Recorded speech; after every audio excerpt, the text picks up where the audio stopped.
Alhamdulillahi wa kafa wassalatu wassalamu ala nabiyil mustafa. Ibu-ibu, bapak-bapak, adik-adik, jamaah sholat subuh rahimakumullah.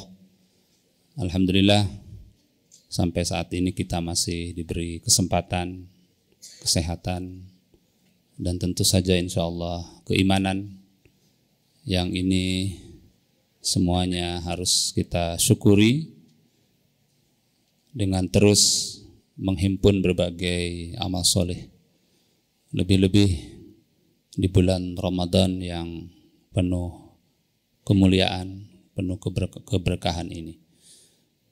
Marilah kita jadikan Ramadan tahun ini lebih baik dari Ramadan tahun-tahun sebelumnya. Kita terus berusaha agar hari ini lebih baik dari hari-hari kemarin. Kita terus berusaha dari waktu ke waktu supaya kita lebih baik, berubah untuk menjadi lebih baik lagi. Pagi ini kultum saya dapat tema tentang puasa dan kesehatan. Kita semuanya insya Allah bersepakat bahwa kesehatan itu adalah sesuatu yang sangat bernilai tinggi, sesuatu yang sangat penting dalam hidup ini. Namun kita juga menyadari bahwa kadang-kadang kita abai terhadap kesehatan ini. Bahkan kesehatan ini kadang-kadang tidak menjadikan bagi kita semuanya termasuk yang bisa menggunakannya dengan baik. Ramadan ini adalah bagian dari sistem yang Allah buat untuk menjadikan kita semuanya menjadi orang-orang yang sehat sesungguhnya. Di dalam ayat yang menjadi landasan tentang perintah berpuasa, di ujung ayatnya disebutkan la'allakum tattaqun, supaya kalian semuanya bertakwa. Jadi berpuasa itu tujuan utamanya agar kita menjadi orang yang terus berproses, ya, menjadi orang-orang yang lebih bertakwa lagi. Kalau kita perhatikan secara kebahasaan, kata takwa yang berasal dari kata waqa, yaqi, wiqayah, itu sering diartikan sebagai menjaga atau memelihara. Kata ini dipilih sebagai kata yang kalau kita lihat di dalam Al-Quran lebih banyak dan menjadi konsep yang sangat mendasar. Bahkan Allah menempatkan orang yang bertakwa ini sebagai hamba yang paling mulia di sisinya. Inna akramakum indallahi atqakum. Lalu apa bedanya dengan takwa dengan kesehatan atau sehat as-sihah? Nah, tampaknya kalau kita analisis kata takwa itu atau konsep takwa itu bukan sekedar sehat, tetapi ada makna yang lebih dalam bahwa di situ ada keterpeliharaan atau keterjagaan. Karena kalau kita perhatikan tidak sedikit ada orang yang sehat tetapi tidak terjaga, tidak selamat. Nah, meskipun kalau kita perhatikan di sini bukan berarti orang asal terjaga, terpelihara saja, tapi tidak sehat. Nah, ini saya kira pemahaman yang tidak tepat. Mestinya orang yang takwa itu adalah pribadi-pribadi yang juga sehat.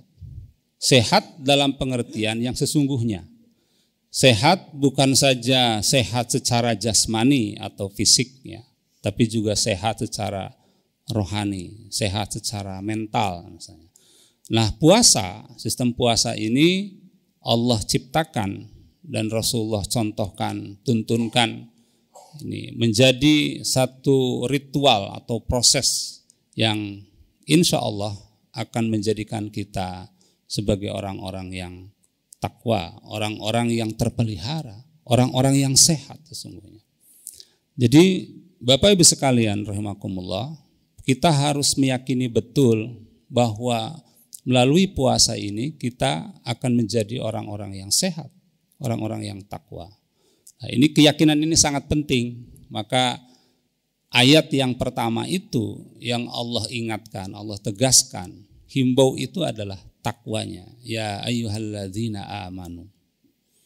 Nah, jadi kalau kita ini ingin menjadi orang-orang yang sehat, orang-orang yang takwa, terjaga, terpelihara, itu penting itu, keyakinan, keimanan itu.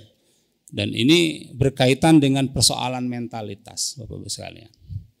Kalau Allah menguji, nah kita ini semua tanpa terkecuali, ya, kita semuanya akan diuji. Mungkin secara lahiriah, bentuk ujian itu orang yang terlihat secara jasmani tidak sehat, tampaknya seperti itu. Nah ini harus hati-hati Bapak-Ibu sekalian. Nah, jadi konsep sehat itu tidak hanya terlihat dari pandangan mata. Ya, karena ada orang yang mungkin secara fisik menurut orang lain itu tidak sehat. Tetapi dalam pengertian atau konsep secara keseluruhan, sesungguhnya orang itu lebih terjaga atau terpelihara. Nah jadi makna takwa ini sesungguhnya memiliki kedalaman, ya, maksud yang harus kita pahami sehingga dampak terhadap kehidupan kita dalam menjalani hidup ini nanti akan lebih baik lagi. Bapak Ibu sekalian rahimakumullah. Nah, memang ada hadis Nabi, ya, saya kira mungkin secara medis ini tidak bisa dibantah ini. Bahkan ini juga sering dipromosikan. Ya, sumu tasihu, berpuasalah kalian maka kalian akan sehat. Ya. Jadi secara medis di dunia kesehatan puasa itu memang sangat dianjurkan. Orang-orang misalnya yang ingin menjaga jasmani atau fisiknya, ya, ada yang menyarankan bahkan membiasakan melakukan puasa.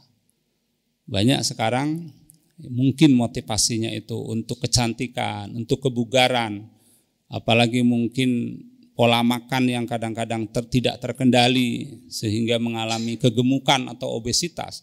Maka program diet yang paling efektif itu melalui puasa.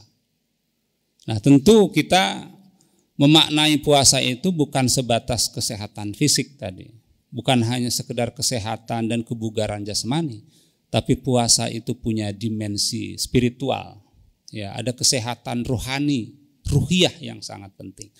Jadi bicara tentang kesehatan dari puasa itu ya bukan saja kesehatan yang tampak secara lahiriah, tapi kesehatan secara menyeluruh. Bahkan kalau kita maknai secara luas, puasa itu bisa mengandung dan berimplikasi pada kesehatan-kesehatan yang lainnya. Mungkin kesehatan finansial.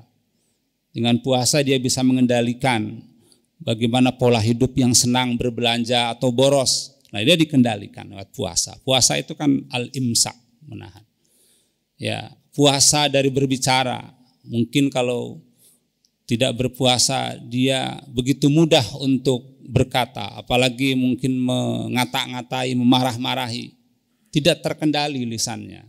Maka lewat puasa dia semakin cerdas, ya, lisannya. Ya, sebelum berpuasa dia kurang terkendali. Misalnya dalam hal pola makan tadi. Pola makan sulit sekali. Maka ketika berpuasa dia terlatih, ya, untuk lebih mengendalikan lagi pola makan, pola minum, dan hal-hal yang lainnya. Jadi maknanya sangat luas Bapak-Bapak sekalian. Dan ini luar biasa. Orang yang berpuasa itu nanti akan memiliki kesehatan yang lebih menyeluruh. Ya, bukan saja kesehatan yang kita maknai, ya mungkin dari sekedar makan dan minum saja. Kalau kita perhatikan dari dimensi kesehatan secara menyeluruh, ada kaitannya, ada korelasinya dengan puasa. Maka kalau kita sering mendengar ada hadis itu, kam min shaimin laisa lahu min siyamihi ilal ju' wal atas. Alangkah banyaknya orang yang berpuasa itu tapi hanya merasakan haus dan lapar saja. Dahaga, lapar dan dahaga saja. Nah, artinya memang orang berpuasa juga berbeda-beda kondisinya. Nah, mudah-mudahan kita tidak termasuk yang di situ. Jadi kalau sehat itu ya bukan saja sehat yang sifatnya lahiriah, misalnya dari makan dan minum saja. Kita tidak memungkiri, Bapak Ibu sekalian, bahwa banyak sekali penyebab orang sakit itu awalnya itu dari pola makan yang tidak sehat. Nah, maka ada kata pepatah, saya kira ini semacam kearifan ya, yang ini mungkin umurnya sudah ratusan bahkan mungkin lebih ya. Ada ungkapan, ini bukan ayat dan bukan hadis itu. Al-batnu asluda wal himyatu asludawa. Perut itu pokok pangkalnya penyakit. Perut itu adalah pokok pangkalnya penyakit. Kalau kita tanya ke para dokter itu, sebagian besar penyebab sakit atau tidak sehat itu karena dari perut. Kan tidak mungkin makanan itu langsung ada di perut, ya kan? Makanan itu umumnya lewat mulut. Ya. Lalu makanan bisa masuk ke mulut itu karena apa? Ya tangan kita yang memasukkan. Nah, bagaimana makan kita, tangannya itu bisa memasukkan makanan kita? Mungkin kita melangkah ke warung atau ke tempat makanan. Jadi intinya itu memang ya yang harus kita jaga itu adalah otak kita. Nah, takwa, pusat dari ketakwaan itu adalah otak kita. Kalau kita sering mendengar ada kolbun, ada lubun, itu di situ intinya sesungguhnya otak. Nah, puasa itu menjanjikan, nah kesehatan atau kebaikan itu bukan saja yang tampak secara lahiriah, tapi tadi aspek keimanannya, mindsetnya itu. Kita lihat misalnya ya, beda antara orang yang kelaparan dengan orang yang berpuasa. Mengapa puasa itu menyehatkan, tapi kalau orang kelaparan itu tidak menyehatkan? Orang berpuasa itu bukan berarti dia tidak sanggup untuk makan. Orang berpuasa dari marah bukan berarti dia tidak mampu, tidak sanggup untuk marah. Orang yang berpuasa bukan berarti tidak sanggup untuk berbelanja, membeli misalnya. Atau melakukan, tapi bukan itu. Dia tidak marah, dia tidak makan. Dia tidak melakukan hal-hal yang tidak boleh dilakukan. Itu karena kesadaran. Jadi ada kesadaran, ada ketaatan, ada ketundukan kepada Allah. Ada aturan yang dia penuhi di situ. Tidak mengikuti hawa nafsu dan seterusnya. Itulah kelebihan berpuasa, Bapak-Ibu sekalian. Jadi kita bandingkan saja. Kalau kita lewat satu makanan, lewat ke satu warung makan, kita punya uang, kita mampu sesungguhnya di situ. Tapi karena kita sudah niat berpuasa, kita tidak mau makan, kita tidak melakukan itu. Ya, beda dengan orang yang lapar misalnya, datang ke warung situ, ada yang dia tidak membeli, tidak makan, bukan karena tidak pengen dia sangat lapar. Tapi mungkin karena dia tidak punya uang. Bapak Ibu sekalian, Ibu mungkin ada yang belanja ke toko pakaian situ.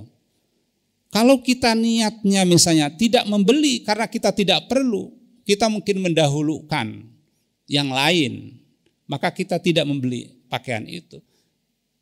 Kesadaran itulah yang membuat kita menjadi kuat, Bapak Ibu sekalian. Disitulah kekuatan mental, ya. Menjadi orang-orang yang tahan uji, yang sabar dalam menghadapi berbagai problem dan tantangan kehidupan ini. Jadi spirit puasa atau nilai puasa ini sangat dibutuhkan dalam kehidupan kita sekarang.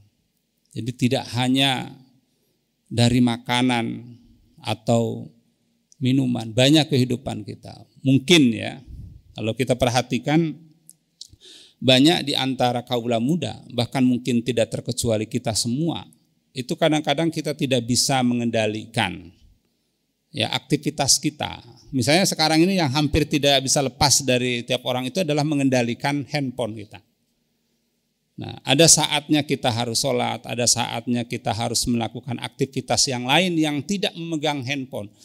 Tapi kadang-kadang sulit untuk melepaskan itu. Sekarang Bapak-Ibu sekalian, kalau kita perhatikan di sebagian besar masjid yang saya lihat misalnya di Jogja ini, ini mohon maaf ini kaula mudanya ini semakin kurang ke masjid ini. Nah kalau kita perhatikan itu yang muda-muda yang remaja itu saat-saat itu mereka banyak yang dipegangnya itu handphone.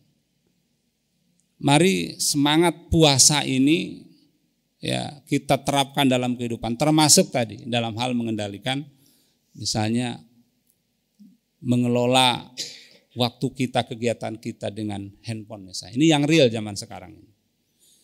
Jadi insya Allah kalau spirit dari puasa ini kita terapkan dalam kehidupan kita sehari-hari, maka kesehatan itu akan kita dapatkan. Bahkan kesehatan dalam makna yang lebih luas, bukan saja kesehatan yang berkaitan dengan fisik, ya, misalnya karena pola makan, pola minum, ya, pola hubungan atau seksual misalnya antara suami istri. Tetapi dalam makna yang lebih luas lagi, kita dilatih untuk menjadi orang-orang yang lebih sabar, menjadi orang-orang yang ikhlas. Karena puasa itu melatih ketaatan dan keikhlasan kepada Allah. Orang yang tulus dalam hidupnya akan lebih bahagia. Banyak orang yang melakukan kegiatan sesuatu itu karena pertimbangan-pertimbangan materi. Orang yang berpuasa dididik menjadi orang-orang yang tulus ikhlas karena Allah. Karena menyadari bahwa Allah adalah sesuatu yang paling penting dalam hidup ini. Jadi dalam kehidupan kita Bapak Ibu sekalian, banyak sekali hal-hal yang kalau kita tidak tulus, tidak ikhlas karena Allah, itu kepentingan-kepentingan materi, kepentingan duniawi itu mengalahkan, menyisihkan kita semuanya. Lewat puasa ini kita dilatih betul bahwa sesuatu itu kita dahulukan karena Allah. Contoh Bapak Ibu sekalian, kalau puasa tanpa sepengetahuan orang lain, kita bisa membatalkan puasa kita dengan makan dan minum. Tapi karena kita melakukannya karena Allah, meskipun orang lain tidak ada yang menyaksikan, kita tetap menjalaninya. Menempatkan Allah sebagai sesuatu yang sangat penting dalam aktivitas kita. Itulah ikhlas. Banyak orang yang berbuat sekarang ini karena kepentingan-kepentingan duniawi. Dan ini yang menyebabkan kita menjadi orang-orang yang kalau kita hidup itu kita perhatikan kecewa. Kecewa itu kan kebanyakan karena tidak ikhlas. Ada harapan-harapan duniawi lalu tidak kesampaian. Kita berharap pada orang lain, kita berharap pada yang lain-lainnya. Nah kalau kita menempatkan bahwa harapan yang utama itu adalah Allah, maka kita insya Allah akan terhindar dari kecewa itu. Itulah ikhlas. Kullu amal ibni adama lahu. Kullu amal ibni adama lahu. Ya, setiap amal anak Adam itu baginya, bagi orang yang melakukannya. Illa siyam, kecuali puasa. Fa innahu li, sesungguhnya puasa itu untukku. Ini menempatkan bahwa amalan puasa itu melatih kita menjadi orang-orang yang ikhlas, menjadi orang-orang yang menempatkan Allah itu melebihi yang lainnya. Wa ana ajazi bihi, dan pasti aku akan membalasnya. Kita harus yakin bahwa yang kita lakukan ketika itu adalah kebaikan. Jangan mengharap hal-hal yang sifatnya duniawi, tapi itu kita lakukan yang paling pokok itu karena Allah. Terutama sekarang ini yang kita lakukan itu mungkin hal-hal yang secara lahiriah itu tidak menguntungkan. Misalnya kita membantu orang yang lemah, orang miskin, anak-anak yatim, atau siapalah. Kadang-kadang kita berbuat itu dengan mempertimbangkan yang kira-kira orang itu bisa membalas kebaikan kita. Maka kita kadang melihat kalau yang punya pekerjaan itu orang-orang yang punya jabatan, punya kedudukan yang lebih tinggi, biasanya orang lebih banyak yang membantunya. Tapi sebaliknya ketika orang lemah, itu kurang mendapatkan perhatian. Ini yang diingatkan oleh Allah dalam Al-Quran itu, misalnya dalam surat Al-Ma'un itu, Ara'aital ladzi yukadzibu biddin. Tahukah kamu orang yang mendustakan hari pembalasan, mendustakan agama? Itu mengingatkan kepada kita agar kita meyakini hari akhirat, hari pembalasan itu. Allah pasti akan memberikan balasan terhadap apapun yang kita lakukan. Ketika orang lain tidak peduli kepada orang-orang yang lemah, ketika orang mungkin tidak menghiraukan orang-orang secara duniawi itu tidak menguntungkan, Allah pasti memberikan janji di situ. Tidak mungkin disia-siakan. Nah, puasa sekali lagi melatih kita agar kita bisa menempatkan bahwa keikhlasan karena Allah. Berbuat yang itu menempatkan Allah sebagai sesuatu yang sangat penting. Contoh, kita memberikan infak atau sedekah, mungkin masih tidak sedikit.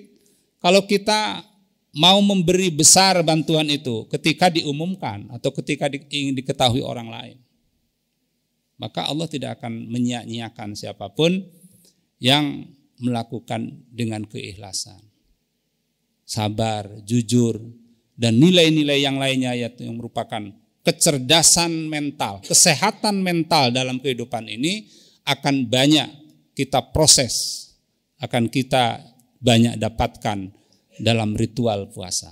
Kita masih awal Ramadan ini, masih banyak insya Allah hari-hari ke depan untuk menggembleng pribadi kita menjadi orang-orang yang sehat.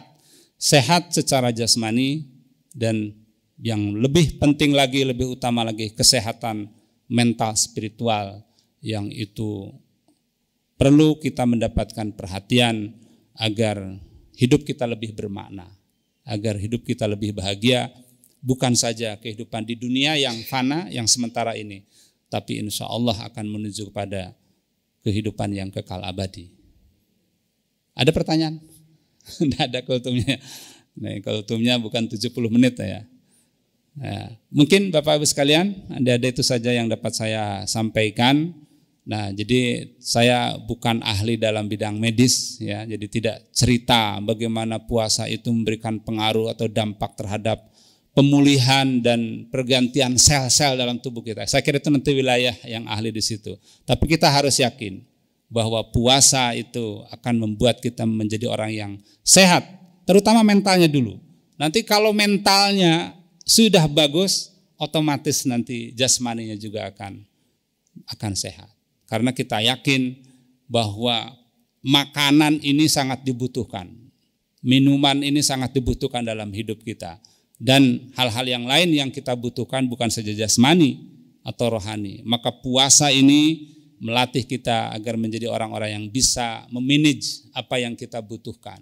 Jadi bukan saja asupan ke tubuh kita ini semuanya dimasukkan, tapi harus sesuai dengan kebutuhan dan keperluan. Nah, ada waktu-waktunya untuk makan, ada waktunya untuk minum, ada waktunya untuk sedikit berbicara.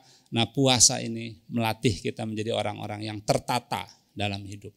Saya kira itu nanti bisa kita terapkan dalam kehidupan yang nyata, menjadi orang-orang yang bisa menahan diri. Kalau dalam kendaraan itu mungkin mudah ilustrasinya, puasa itu seperti rem dalam kehidupan. Nah, rem itu sangat diperlukan agar perjalanan kita itu menjadi sehat, tidak blong kan kayak begitu. Nah, dan seterusnya Bapak Ibu sekalian, mudah-mudahan puasa kita, Ramadan kita tahun ini lebih baik lagi dari waktu-waktu sebelumnya, dan Allah senantiasa memberikan kesempatan dan kekuatan kepada kita untuk menjalani ini, dan insya Allah kita semuanya akan tergolong sebagai orang-orang yang bertakwa, yang bahagia selamat di dunia wal akhirah. Itu saja, mohon maaf kalau kurang berkenan. Assalamualaikum warahmatullahi wabarakatuh.